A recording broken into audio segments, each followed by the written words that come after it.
Sud Radio Berkov dans tous ses états. Le face-à-face. C'est pas mieux. Ça tombe bien. 13h53 sur Sud Radio, l'heure du face-à-face avec André Berkov, vous le disiez, Mathieu Bocoté, journaliste, essayiste, chroniqueur politique et surtout auteur de ce nouveau livre, Le totalitarisme sans le goulag. C'est aux éditions Presse de la Cité. Bonjour à vous Mathieu Bocoté. Bonjour. Alors, Mathieu Bocoté, vous avez écouté le dernier épisode sur Nantes, qui succède à, vous savez, des centaines, voire des milliers d'autres épisodes, que ce soit aux États-Unis, au Canada ou ici. C'est quoi ? En fait, c'est devenu presque... C'est entré dans les mœurs ? Alors, certainement pas dans les mœurs, parce qu'on cherche à imposer ça de force au peuple qui résiste comme ils le peuvent, et autant qu'ils le peuvent, à cette entreprise de rééducation idéologique. En fait, moi, je pense que ça s'est passé en deux temps. Dans les années 90 et 2000, et c'était l'époque de la guerre contre Noël. C'est une formule qui revenait souvent aux États-Unis. Et on disait, il faut abolir Noël, en finir. Pourquoi accorder ce privilège à une fête qui relève du calendrier chrétien ? Nos sociétés sont multiculturelles, multiconfessionnelles. Il faut déchristianiser le calendrier. Et c'est une bataille qui va durer une guerre pendant une vingtaine d'années. C'est des années 90, ça. Début des années 90, ça commence à prendre déjà. Et là, il y a un moment de bascule depuis quelques années qui me semble important. C'est plutôt que d'abolir, parce qu'on se rend bien compte que l'abolition ne fonctionne pas, on est dans une logique de conquête civilisationnelle. Donc, qu'est-ce qu'on fait ? On s'empare d'un symbole et on en change le sens. Donc, à défaut de l'abolir, Noël, on va changer le sens de Noël, et là, ça devient le Noël diversitaire, multiculturel, non-genré, non-binaire, et ainsi de suite, où il faut on confisque la forme, mais on change le contenu. De la même manière, vous noterez que ça touche tous les domaines de la vie publique, des symboles relevant de la culture populaire. James Bond. À défaut d'abolir James Bond, on se dit c'est plus possible, on va prendre James Bond et on va en changer le contenu. Donc ça va devenir un homme qui n'aime plus séduire, un homme qui est méfiant vers la violence, probablement un homme qui après-demain va conduire une Lada. Donc imaginez, et finalement plus un homme, soit dit en passant, peut-être un Yel, on verra bien encore une fois. Ou encore l'histoire de France. On voulait abolir la chronologie, abolir l'histoire, abolir la mémoire. Ça ne fonctionne pas. Mais on va changer finalement le contenu de cette histoire. C'est l'histoire mondiale de la France de Patrick Boucheron il y a quelques années.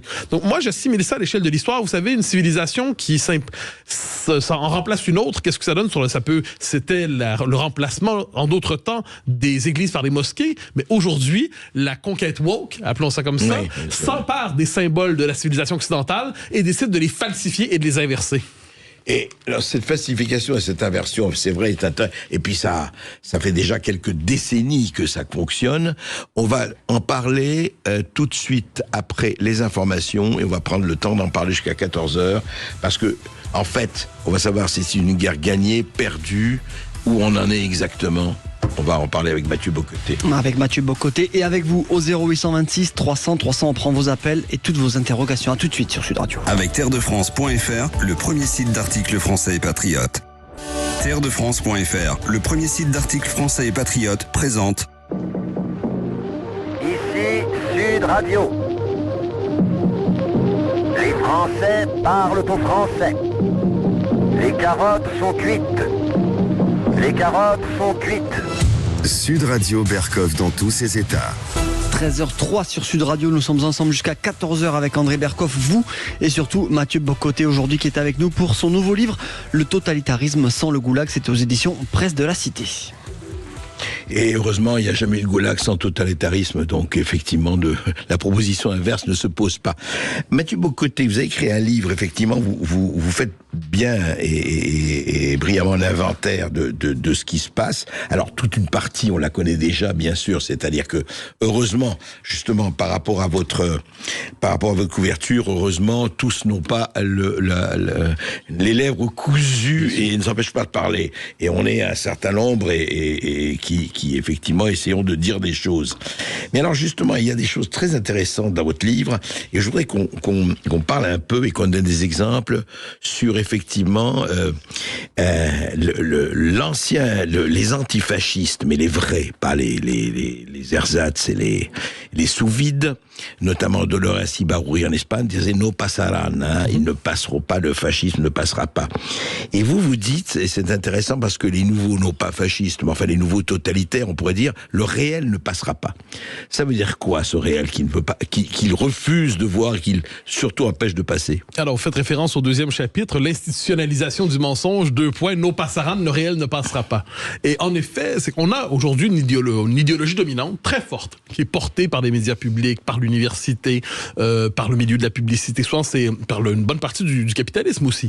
Donc on a une idéologie dominante qui est celle, ce que j'appelle l'idéologie diversitaire, qui dit globalement il faut déconstruire l'ensemble des systèmes normatifs qu'on connaissait traditionnellement. La famille, la nation, l'État, l'école, la culture générale, la dualité sexuelle homme-femme. On doit déconstruire tout ça pour qu'émerge un paradis nouveau, une société nouvelle, la société diversitaire, qui sacralise tout à fois les revendications dites minoritaires, qui est un hyper-individualisme, mais un mauvais individualisme. Pas un individualisme de la responsabilité, mais un individualisme du caprice, qui croit possible par ailleurs de soumettre ces sociétés à une immigration massive, comme si le fait de...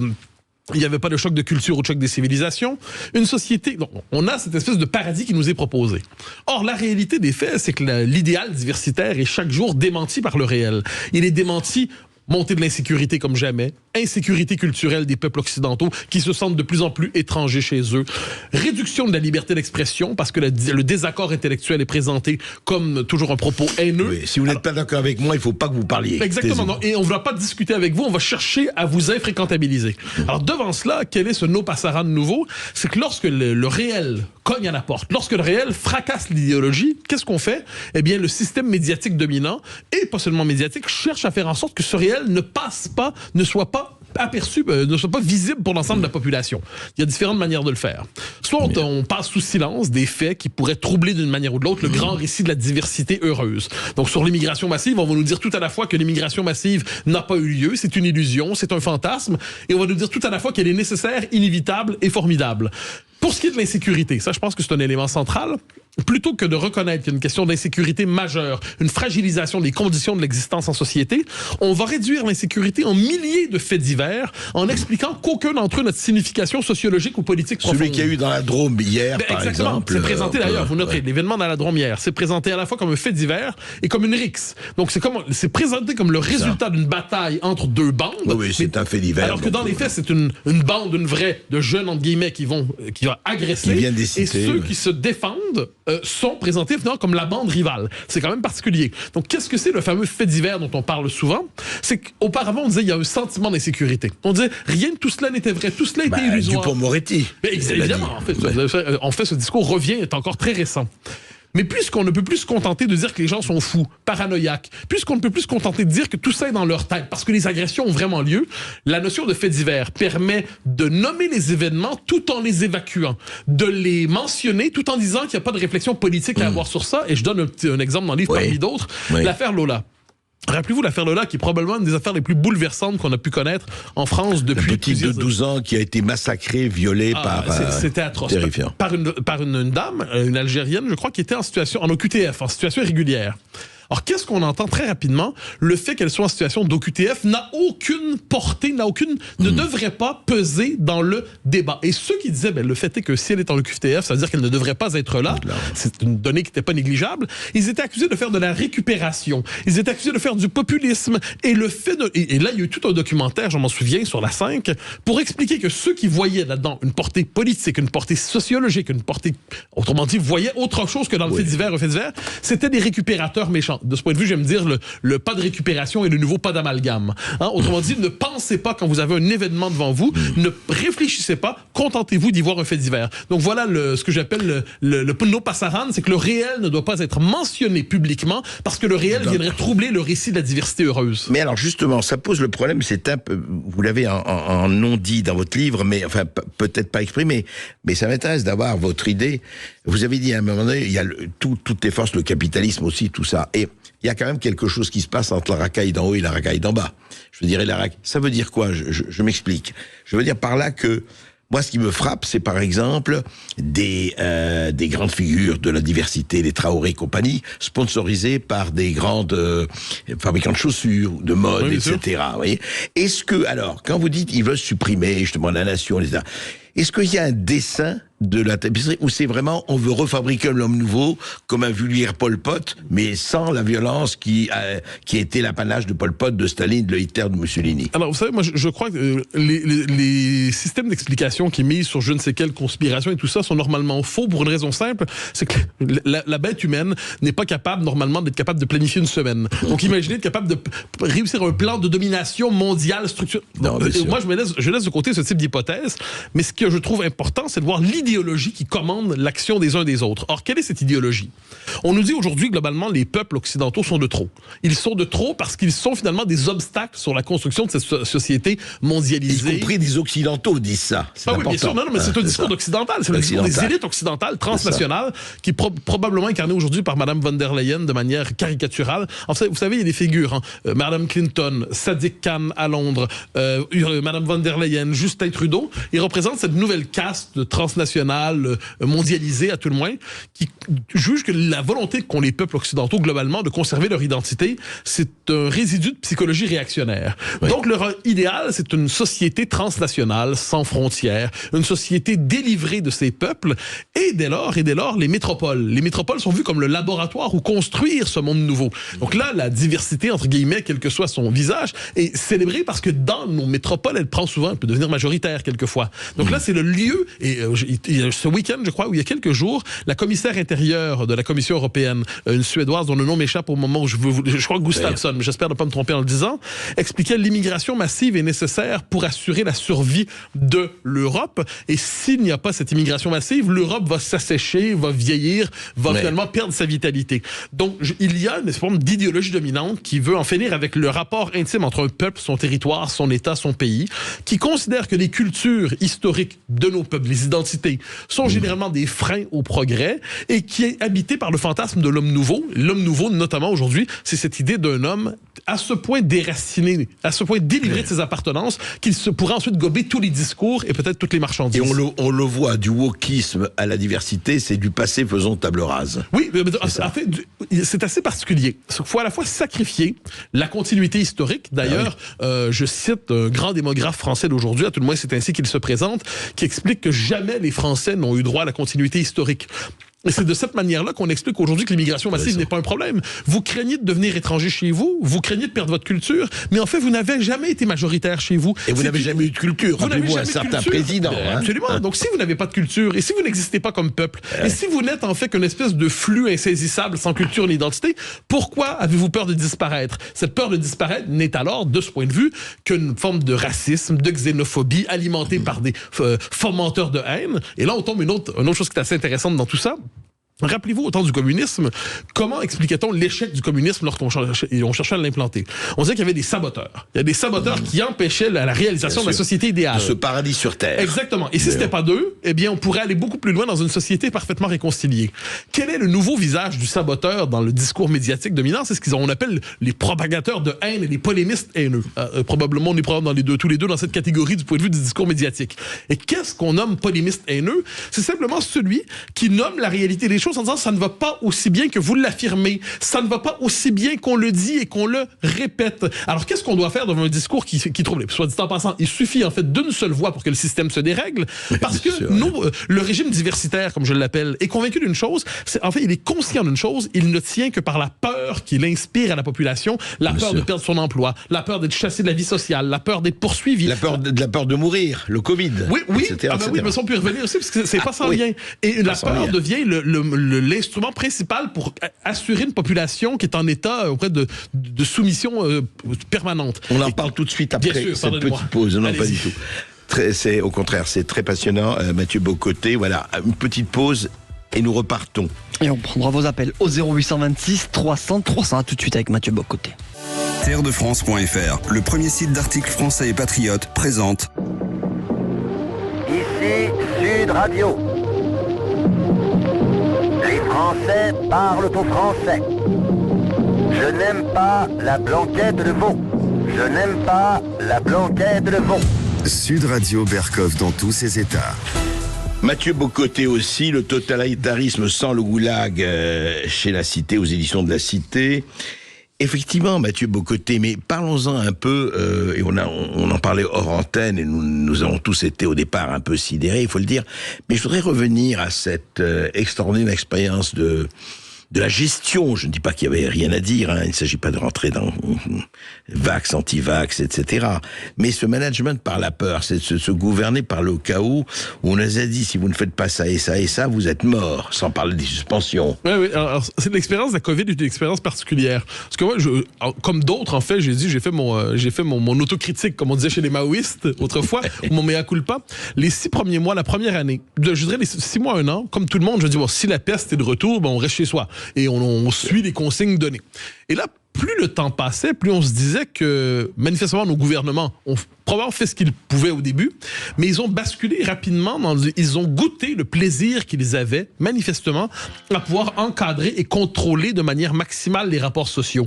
Et on est passé en temps réel et avec un consentement fascinant de la population d'une société de liberté à une société d'autorisation. Et moi, il y a un moment qui m'a marqué dans tout ça. Ouais. Puis comme je dis, j'étais de ceux qui voulaient croire que, bon, globalement, ils étaient de bonne foi, ils savaient pas quoi faire, et puis s'inspirer de la Chine, c'est rarement un bon modèle en matière de liberté. Et je me souviens, c'était vrai chez nous au Québec, comme c'était vrai, je crois, aussi en France, il y a eu un moment où il y a eu l'appel à la délation. Et ça, pour moi, c'est probablement le trait le plus terrible révélé par la crise de la COVID. C'est lorsqu'on disait, surveillez-vous les uns les autres. Si vous croyez que votre voisin fait une fête sans en avoir le droit, dénoncez-le. Or ça, pour moi, l'appel à la délation, l'institutionnalisation de la délation comme exemple du comportement civique exemplaire, ça, pour moi, c'est assez révélateur. Et je crois que ce que nous devons retenir de la COVID, 2 ans, bon, on veut plus... 3 ans plus tard, on veut plus y penser. Hein. Moi, ça me frappe. C'est comme si c'était une parenthèse, c'est terminé. Ce qu'on doit retenir, c'est à quel point nos sociétés sont beaucoup plus dociles qu'on ne le pensait. Fragiles et dociles. Oui, absolument. Ouais, et il y a une fragilité psychologique, mentale, et une docilité. Et de ce point de vue, il y a un livre assez intéressant qui est paru il y a quelques semaines de Marie-Estelle Dupont, Être parent en temps de crise, où il y a un chapitre consacré à ce que la crise de la COVID a révélé de l'état psychique de nos sociétés et de quelle manière cette crise l'a transformé. Je trouve que c'est une vraie réflexion psychologique et politique sur la COVID. Et de ce point de vue, on n'a pas fini de réfléchir, je crois, sur cette expérience que nous avons traversée et sur ce que ça annonce d'une manière ou de l'autre. Et j'insiste, hein, je dis ça sans prêter quelques logiques conspirationnistes à qui que ce soit. Je pense que nos gouvernants, simplement, ont révélé qu'ils avaient des schèmes mentaux qui les commandaient sans qu'ils ne s'en rendent compte. Et je le redis, s'inspirer d'un modèle de contrôle social et de crédit social à la chinoise, ça ne devrait jamais, me semble-t-il, inspirer les sociétés occidentales soucieuses de liberté. Vous savez, il n'y a pas que Saint-Antoine qui résiste ou pas à la tentation. Et la tentation, effectivement, de contrôle, la tentation du pouvoir est toujours de... Ah oui, puis ça va au-delà de la COVID aujourd'hui. Je l'évoquais juste un peu avant la pause. La question du contrôle du discours. Moi, ça me fascine aujourd'hui. Ce qu'on nomme discours haineux. Alors, la haine, vous, moi, on est tous contre la haine. La haine, c'est pas bien. Bon.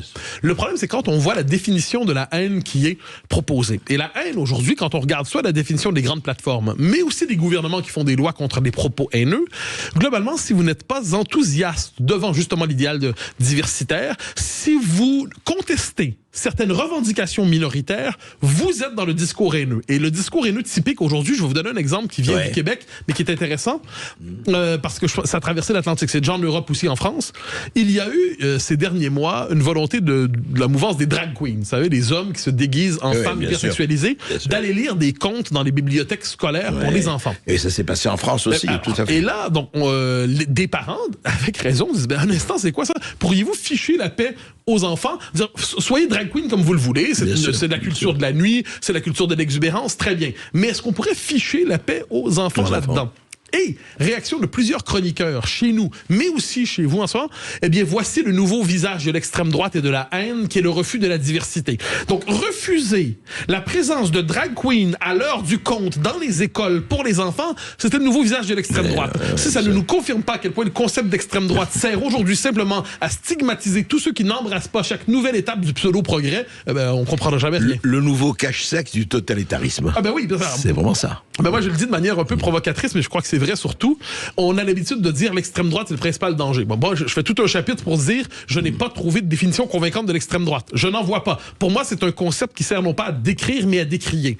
Mais ce que je constate, c'est qu'au nom de la lutte contre l'extrême droite, alors ça, on se permet de suspendre des libertés, on se permet d'interdire des discours, on se permet d'interdire des colloques, on se permet d'interdire des rassemblements. Donc, au nom de la lutte contre l'extrême droite, donc théoriquement, au nom de la lutte pour la liberté, aujourd'hui, on multiplie les interdictions. Et ça nous ramène à la question de ce que j'appelle l'extrême centre, c'est-à-dire, aujourd'hui, il s'agit, dans l'esprit d'une bonne partie des élites occidentales, de défendre la démocratie contre le peuple. Donc, nos élites se barricadent dans les institutions, ils disent la démocratie, c'est nous, et le peuple est dangereux. Et vous savez qu'il y a un certain Saint-Just qui avait dit ça en 1789, pas de liberté pour les ennemis de la liberté. Et de ce point de vue, la matrice, vous savez, la matrice de 93, en 1793, demeure pour moi nécessaire pour penser les sociétés occidentales. La tentation de la terreur, qu'elle vienne ou non avec la violence, elle habite encore. Qu'est-ce que c'est la terreur? Si vous êtes « je suis le bien », vous n'êtes pas d'accord avec moi, vous êtes donc le mal. Si vous êtes le mal, vous allez corrompre les âmes, vous allez tirer la société vers le bas, vous allez faire du mal à l'être humain. Dès lors, je suis en droit de vous censurer, de vous éliminer civiquement. Et au moment de la terreur, on se contentait pas d'éliminer civiquement. Oui, on se contentait de pas censurer. On va vous donner tous les moyens et des moyens définitifs que vous ne nuisiez pas à la société. Exactement. Et ça, je crois qu'il faut penser nos sociétés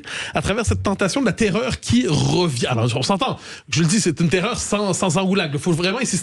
Mais les schèmes mentaux qui nous conduisent à ça, j'ai cité un livre tantôt, permettez-moi d'en citer un deuxième. Jean Sevilla, au début des années 2000 de mémoire, publie un livre remarquable, Le terrorisme intellectuel. Vous savez, aujourd'hui, ce qu'on dit, on a de l'espace pour le dire. Au moment où il publie ce livre, il n'y a pas d'espace pour dire ça. Au moment où il publie Le terrorisme intellectuel, il n'y a pas de possibilité de dire ça sans risquer l'extrême droitisation, sans risquer la criminalisation mentale. Eh bien, dans ce livre, qui est un livre qui, à mon avis, a vu beaucoup de choses avant. Qui date de quand? Qui date de... Je vous dirais que je pense que ça date de 2000.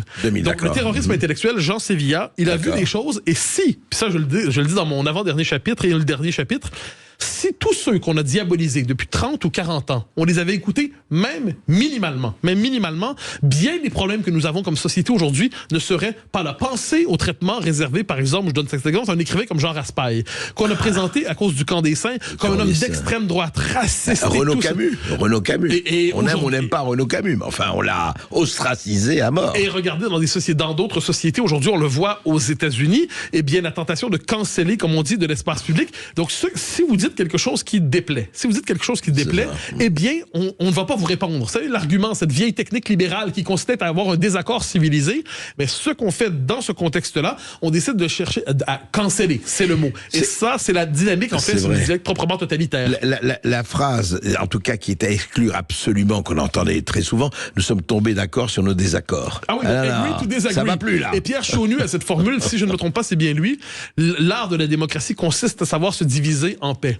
Or, ça, on l'a perdu. Parce que si on a, j'y reviens, c'est quoi le totalitarisme? C'est la prétention au monopole du vrai, du juste et du bien, de vouloir, et du beau, et de vouloir confisquer l'espace public, considérer que ceux qui ne sont pas avec nous sont des retardataires de l'humanité, des résidus, le bois mort de l'humanité dont on doit se passer, et confisquer pour soi la cité, et à la manière d'une caste religieuse, garder la cité, et dire les autres, soumettez-vous, ou disparaissez, ou convertissez-vous. Et bien, dans le monde occidental d'aujourd'hui, au nom, je le dis, de la diversité, la théorie du genre, le multiculturalisme, le néo-féminisme, ce discours est beaucoup plus puissant qu'on le pense. Mathieu Bock-Côté, ce qui est intéressant, mais même ces braves gens du totalitarisme mou, je dirais, en tout cas soft, mais de moins en moins mou, moi je trouve. Mais de moins en moins mou. Non, mais ce qui est intéressant, c'est que justement, à l'époque de l'Union soviétique, si vous étiez, vous, Mathieu Bock-Côté, vous seriez une hyène dactylographe, vous seriez un hitléro-trotskiste. Non, mais au moins. Mais on a conservé la même structure d'insulte. Hein. Vous le noterez, et ça, c'est une autre chose. Parce que moi, je crois qu'il faut penser nos sociétés, en partie, à la lumière de ce qu'a été l'URSS. C'est-à-dire, j'aime dire de manière un peu méchante que nos sociétés poursuivent l'histoire de l'Union soviétique sans le savoir. Par d'autres moyens. Par d'autres moyens. Exactement. Or, qu'est-ce qu'on voit aujourd'hui?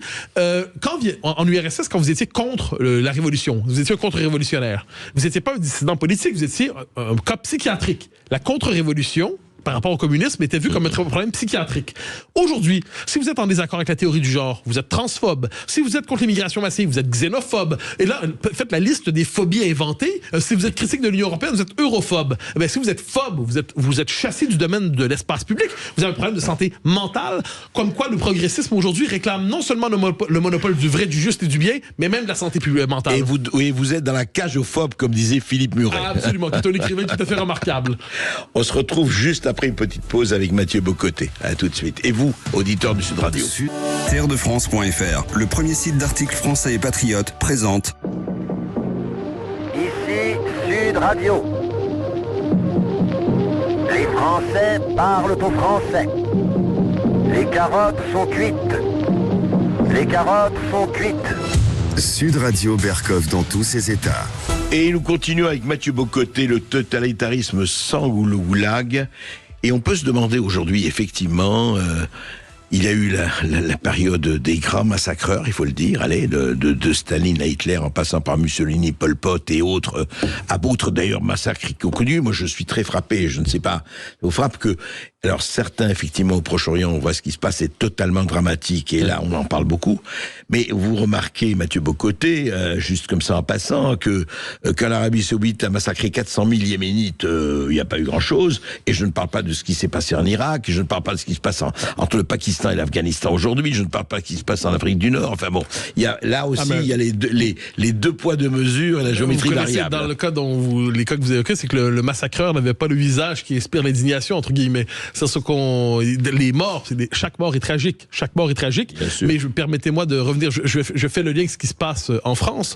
Rappelez-vous l'affaire Mera. Moi, ça m'avait bouleversé en 2012. Donc, il y a l'affaire Mera, un massacre atroce. Or, qu'est-ce que plusieurs journalistes disent sur les réseaux sociaux? La politique m'interdit de les nommer. Eh bien, mais ces gens-là se confessaient sur Twitter. Donc, manifestement, c'est public. Et ils disaient, j'espère que le tueur est d'extrême droite, sinon je serais vraiment déçu. Et puisque le tueur n'était pas un type d'extrême droite tel qu'il se l'imaginait, mais finalement, ça devenait une information non pertinente. Le tueur n'était pas le bon. Si le tueur avait eu le profil souhaité, eh bien là, ça aurait été un événement national. Puisque ce ne l'était pas, il s'agissait de relativiser. Et je me rappelle d'un intellectuel qui appartient à cette mouvance islamo-gauchiste qui avait dit Mera, n'est-ce pas la protestation dramatique et cruelle par rapport à une société qui l'avait exclu. Donc, finalement, selon l'identité du tueur, dans ce cas-là, eh bien, on allait être clément ou sévère. Ce sont les semeurs des haines et les fabricants d'excuses. Qui sont finalement... Absolument. Non, mais vous voyez, mais je le disais plus tôt, c'est intéressant de voir quand notre société aujourd'hui, manifestement, la diversité, le multiculturalisme ne fonctionne pas. C'est assez clair. Beaucoup de gens s'en aperçoivent, d'ailleurs. On aurait pu le savoir il y a un bon moment. 2005, David Cameron le dit déjà. On pourrait même dire au Québec, on le sent depuis encore plus longtemps. Mais ce que l'on voit aujourd'hui, c'est ceux qui constatent la décomposition des sociétés qui n'ont plus d'identité culturelle partagée. Eh bien, on dit c'est vous qui êtes coupable. Parce que vous avez mentionné que ça ne fonctionne pas bien, eh bien, vous êtes coupable. Autrement dit, celui qui lance l'alarme est vu comme le coupable. Bah oui, et c'est quand même ça, on appelle ça un propagateur de haine aujourd'hui. Oui. Donc, si vous dites que 2 plus 2 égale 4, si vous dites qu'un homme peut pas être enceinte, si vous constatez qu'un pays qui change de population change d'identité, eh bien, vous êtes un propagateur de haine. Cassandre is alive and well and living in Europe. Oui, notamment. belle formule. Notamment. Mais effectivement, mais parlons justement moi, je parlais de langue. Vous en parlez dans votre ouvrage, Mathieu Bocoté. Cette espèce de, je ne dirais pas de profanation, mais de déconstruction de la langue. Tout a été, on parle de la déconstruction généralisée, mais la langue, elle joue quand même un rôle extrêmement... Absolument majeur. Il faut comprendre ce qui se passe. On a quelquefois l'impression, devant l'écriture inclusive, qu'on est devant une forme de lubie, mais qui porte pas trop à conséquences. Premièrement, sachez que l'écriture inclusive, même si le politique veut l'interdire, a pénétré les administrations, a pénétré les syndicats, a pénétré le langage de l'enseignement, a pénétré le monde du commerce. Premier élément. Deuxième élément, comment elle fonctionne, l'écriture inclusive? Ben là, c'est tout le débat sur inclusion-exclusion. Si j'ai l'écriture inclusive et que vous la pratiquez pas, vous êtes donc pour l'écriture exclusive. Et quand dans une entreprise, et ça on l'a vu à l'université beaucoup, une personne commence à utiliser l'écriture inclusive, il y a un effet de contamination, donc tout le monde se met à l'utiliser aussi. Parce que celui qui n'utilise pas l'écriture inclusive est coupable de dissidence orthographique et c'est un réactionnaire qui ne s'avoue pas comme tel, ou pire encore, qui s'avoue comme tel. Qui s'avoue comme tel, oui. Donc, voyez, et là, en plus, le propre de cette écriture qui est assez fascinant, c'est que ce n'est pas simplement une manière de massacrer la langue, mais de réformer les conditions même de la penser. Il y a un écrivain soviétique, russe en fait, mais qui vivait au temps de l'URSS, qui s'appelait Shafarevitch, qui avait réfléchi à la langue soviétique. Et il disait, quel est le propre de la langue soviétique? Françoise Thom aussi l'a fait dans la langue de bois. Elle dit, c'est une langue qui est faite pour empêcher de penser certaines choses et obliger d'en penser d'autres. Donc, dès lors que vous utilisez l'écriture inclusive, par exemple, elle, il, yel, ou en anglais, she, her, donc, quand vous utilisez ce vocabulaire-là, ce qui est intéressant, c'est que dès lors que vous acceptez ce vocabulaire-là, vous acceptez d'entrer dans un univers mental où vous acceptez des conclusions politiques et idéologiques sans même vous en rendre compte. Et vous savez, ça a atteint, je ne sais pas si vous connaissez cette anecdote, mais je la raconte. Elle est extraordinaire et c'est authentique. Vous savez que le Congrès américain, ça commence toujours en inauguration par une prière. Voilà. Il disait Amen a woman. Ça, c'est génial. C'est formidable. Ça, je m'en souviens, j'en avais parlé dans mon livre précédent, dans la Révolution racialiste. C'est un moment exceptionnel où on voit à quel point l'idéologie rend bête. Et ça, il ne faut jamais oublier à quel point l'idéologie rend très bête. Taguieff vient de publier un livre là, sur l'âge de la bêtise. Ouais. L'idéologie rend bête. Et là, quand vous dites effectivement Amen a woman, vous savez même plus ce que vous dites. Quand on tombe sur des gens qui écrivent avec le français massacré avec des points partout, des virgules. Et là, on se dit, mais qu'est-ce que c'est que ça? Eh bien, ils ne se rendent pas compte que dans les faits, ils se soumettent, ce qu'on a rappelé la matrice dans un film, ils se soumettent à un univers mental qui va les rendre imbéciles, qui va les rendre, ce que Brigelli appelait la crétinisation. Il y a une forme de crétinisation. La fabrique des crétins. Absolument. Oui, et c'est assez terrifiant, d'ailleurs, quand on voit ça.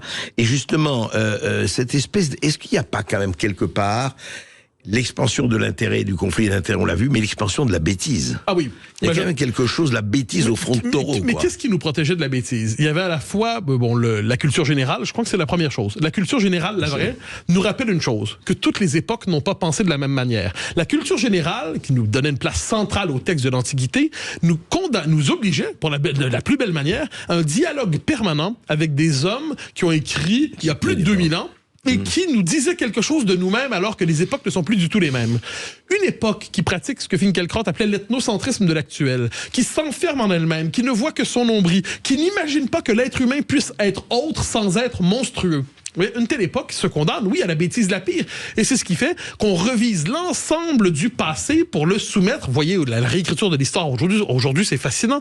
On soumet l'ensemble du passé aux névroses du présent. Et moi, je m'attends, rappelez-vous, on a eu tout récemment, je crois que c'était Jeanne d'Arc non-binaire à Londres. Bon, eh bien, on va avoir droit à une réécriture, je n'en doute pas, de tous les classiques de la littérature. Ils vont les réécrire, ils ne vont pas se contenter de ne plus les publier, ils vont les réécrire tôt ou tard.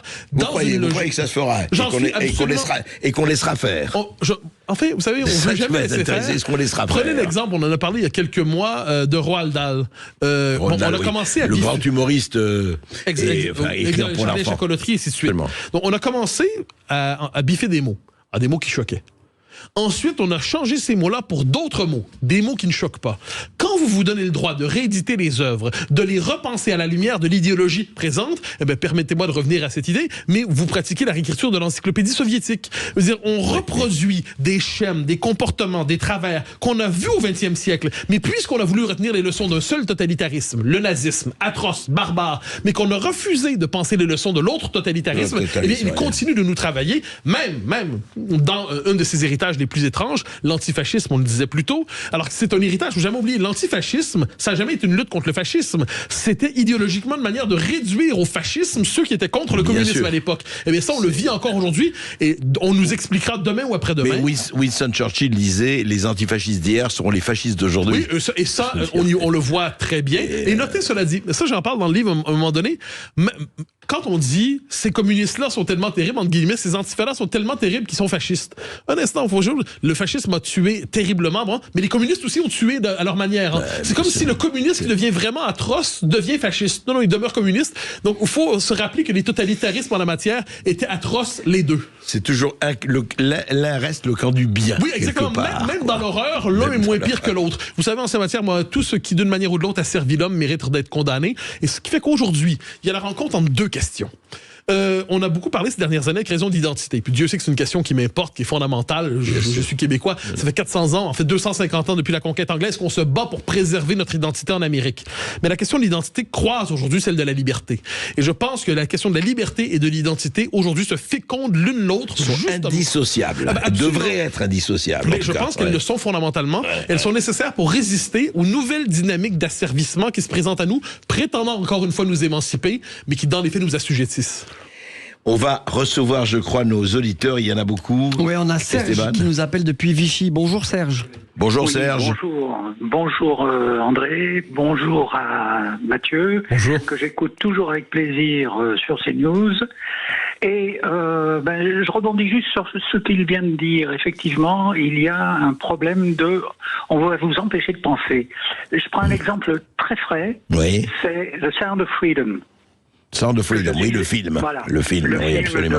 Alejandro Monteverdi. On en a parlé longuement ici, oui, bien sûr. Alors, il y a deux choses qui m'ont frappé, moi.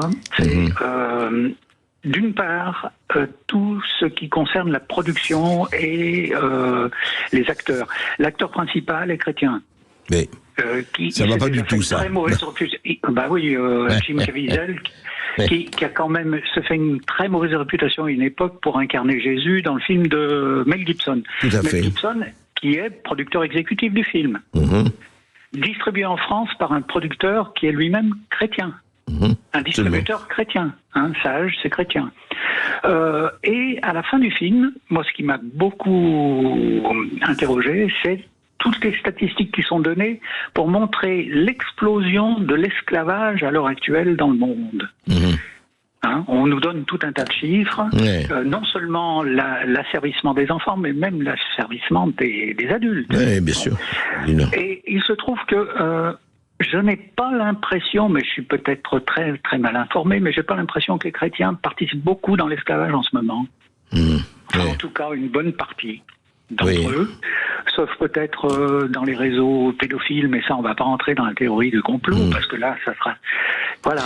Donc, il y a ça qui m'a beaucoup interrogé. D'accord. Et en plus, le fait que dans les grands médias, même sur CNews, je dois le dire, quand on parle des atteintes aux différentes religions, on oublie très souvent de dire que avant le 7 octobre, la religion qui était le plus visée, c'était la religion catho en France. Le nombre d'églises, le nombre de tags, etc., qui étaient largement supérieurs à tout ce qui pouvait toucher la communauté juive et la communauté musulmane, qui est en fait la troisième dans ce classement sordide. Vous voyez ? Tout à fait, Serge. Ça, on n'en parle pas. Non, mais justement, enfin, il y en a qui en parlent, heureusement, mais il y en a peut-être pas beaucoup. Vous, Radio Courtoisie, etc., CNews, de temps en temps. Et encore, CNews, je trouve qu'ils sont de plus en plus mous du genou. Enfin, bon. Mathieu, si je peux me permettre, sur le fond. Je laisse de côté. Je suis en désaccord avec vous sur ce que vous dites à propos de CNews. J'ai l'impression qu'on en parle très souvent. Mais sur le fond des choses, vous nommez une réalité qui doit être mentionnée. C'est lorsqu'il y a une vexation, quelle que soit sa nature, envers ce qu'on présente comme une religion minoritaire, eh bien, ça devient immédiatement un problème national. Et à la rigueur, avec raison, je comprends l'idée. Mais lorsque ça touche le catholicisme, c'est vu comme, je le dis, un fait divers, sans portée significative, qui ne doit pas nous préoccuper parce que ça pourrait alimenter l'intolérance. Et j'ai en mémoire, ça s'est passé, je crois, il y a 2 ans, il y avait une procession catholique. C'était, je crois, près de Nanterre.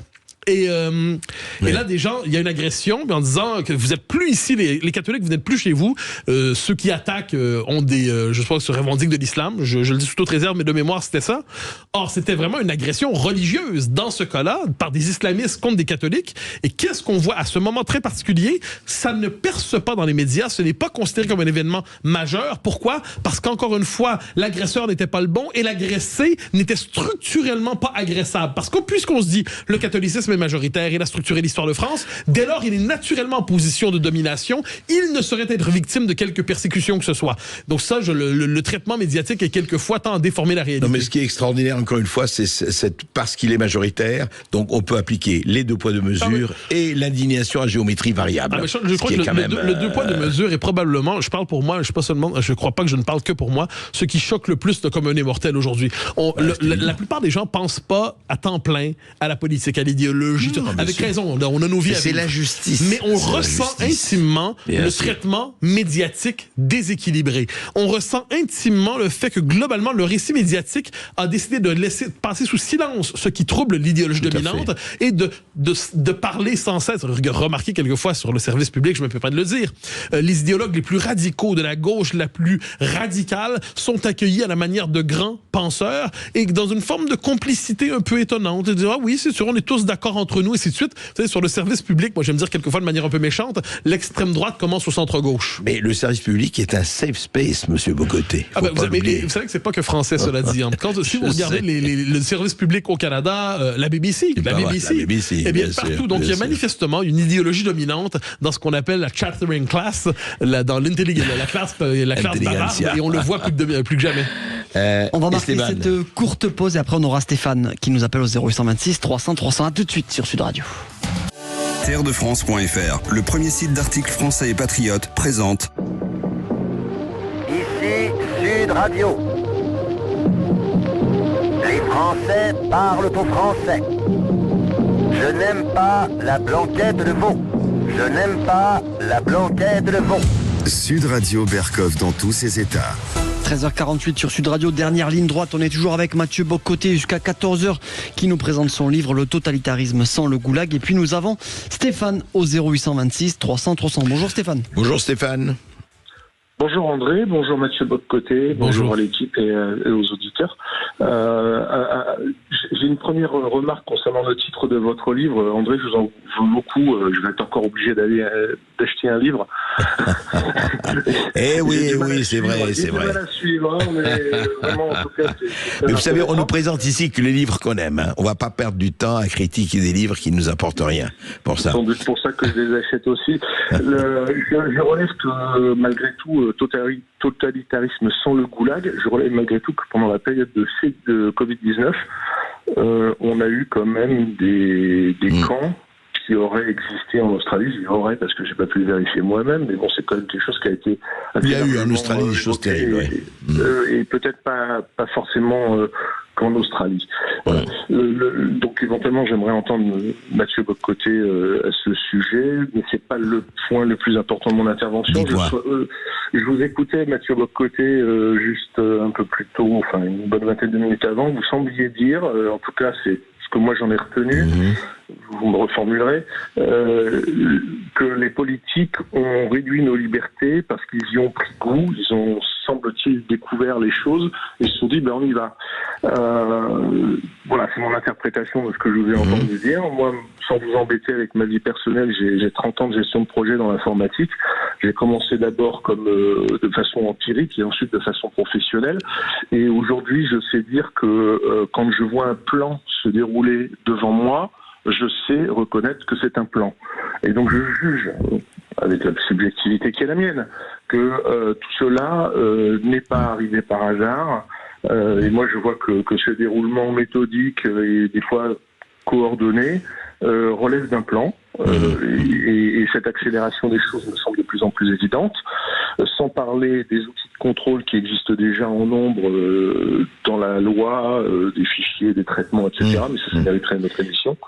D'accord, Stéphane, on a bien compris. Et je dirais, moi j'ajouterais personnellement que ce n'est pas être complotiste de dire qu'il y a des plans. Et les plans, ce n'est pas par une assemblée d'illuminati qui ont fait le truc, mais il y a, quand je dis des plans, des intentions. Quoi.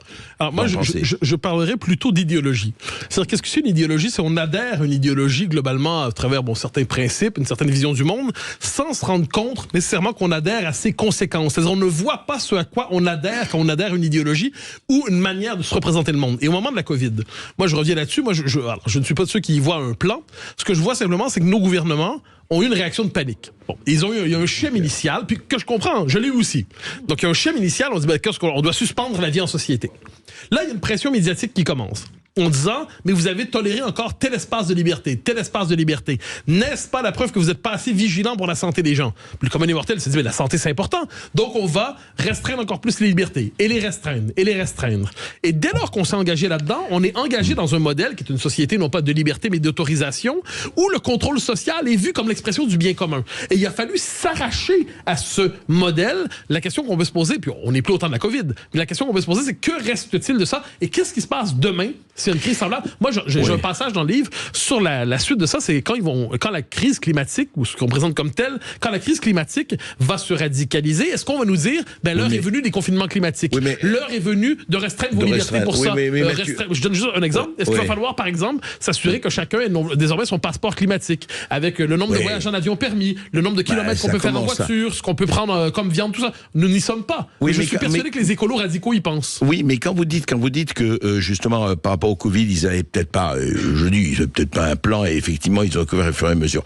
Mais ils y ont pris goût. Regardez ce qui se passe entre Thierry Breton, le commissaire européen au numérique, et Elon Musk, enfin X. C'est-à-dire aujourd'hui, on est en train de fabriquer des contrôleurs d'influence et d'information. Ça, pour moi, c'est la question du contrôle de l'information publique. Je cite d'ailleurs Thierry Breton dans le livre, qui explique quels sont les discours qui ne doivent plus être tolérés sur Twitter, notamment dans les réseaux sociaux. Et il parle notamment des appels à la révolte. Je m'excuse, mais ce concept est assez inquiétant. Si l'appel à la révolte n'est plus permis, est-ce qu'on parle de là de la violence? Mais l'appel à la violence est déjà interdit. Donc, mais lorsqu'on est devant un parti qui dit... Oui, il dit appel à la révolte.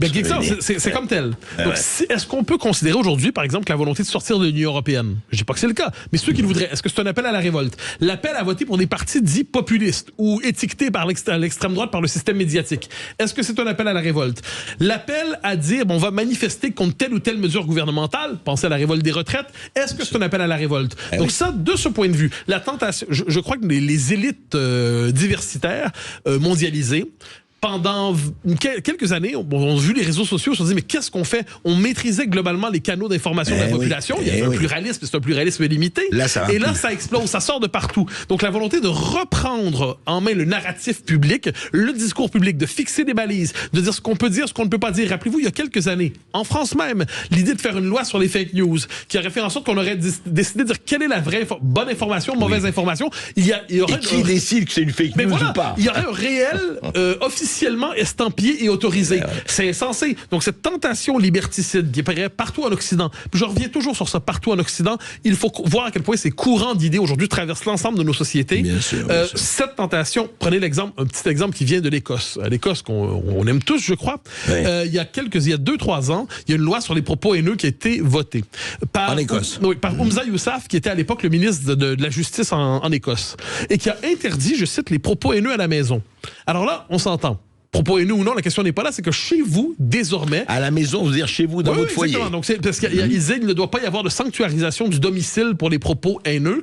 Si vous dites des propos haineux au bar, ou je sais pas, moi, au PMU, vous ne devez pas pouvoir le dire chez vous. Donc là, qu'est-ce que ça veut dire? Ça veut dire que c'est un appel à la délation. C'est-à-dire, vous recevez des gens chez vous, vous n'êtes pas d'accord. Eux voient ça comme des propos haineux. Il sort de chez vous de dîner et il va dénoncer. Alors ça, je m'excuse, cette tentation-là, elle est aujourd'hui présente un peu partout. Quand aux États-Unis, une partie significative de la jeune génération est favorable à la criminalisation du mégenrage. Le mégenrage, c'est-à-dire, on va André Berkoff, vous êtes désormais une femme, et puis je l'oublie, puis je vous appelle André au masculin plutôt qu'Andrea, par exemple. Eh bien, c'est pas seulement une maladresse de ma part, c'est pas à la rigueur une provocation. Je vous dénonce. Exactement. Il faut dénoncer. Quand on voit de la même manière des professeurs, on l'a vu en Ontario, on l'a vu en Irlande, en Irlande, c'est un professeur, en Ontario, au Canada, c'était un étudiant qui n'accepte pas la théorie du genre dans ses différentes conséquences. Puis qui dit, je refuse d'utiliser les pronoms. Alors, regardez comment ça s'est passé en Irlande. On dit, professeur, t'es obligé d'utiliser des nouveaux pronoms. Il dit, je ne le ferai pas. On dit, tu ne viens plus à l'école désormais tant que tu n'acceptes pas cette méthode. Il se présente à l'école néanmoins, il refuse d'utiliser des nouveaux pronoms. On dit, mais désolé, les services de sécurité doivent s'occuper de lui. Donc, de mémoire, la police s'en occupe. Non pas sur le mode vous avez mégenré, mais vous n'étiez pas autorisé à l'école aujourd'hui. Donc de manière indirecte. Donc on vous expulse. Et c'est pour ça que dans le 3e chapitre, pour titre les prochains prisonniers politiques d'Occident. Il est possible que notre Occident que nous aimons accouche aujourd'hui de prisonniers politiques et idéologiques. On n'aime pas dire ça. Et là, je me suis fait dire, pour ça, je me suis fait traiter de parano et de conspi. Je dis, un instant, intéressez-vous encore une fois à la logique des idées. Voyez les conséquences des idées auxquelles vous adhérez. Et dans 15 ans, dans 5 ans, dans 2 ans, s'en reparlera. Là, on parlera. Écoutez, Mathieu Bocoté, en tout cas, sur cette note extrêmement optimiste, nous finissons l'émission, mais il faut être lucide. Il faut être optimiste ou pessimiste, mais lucide. Le totalitarisme sans le goulag, lisez-le. Merci Mathieu Bocoté d'avoir été avec nous tout de suite. C'est Brigitte Lay sur Sud Radio. André Berkov, vous revenez demain à partir de midi jusqu'à 14h demain sur Sud Radio. Avec terredefrance.fr, le premier site d'articles français et patriotes.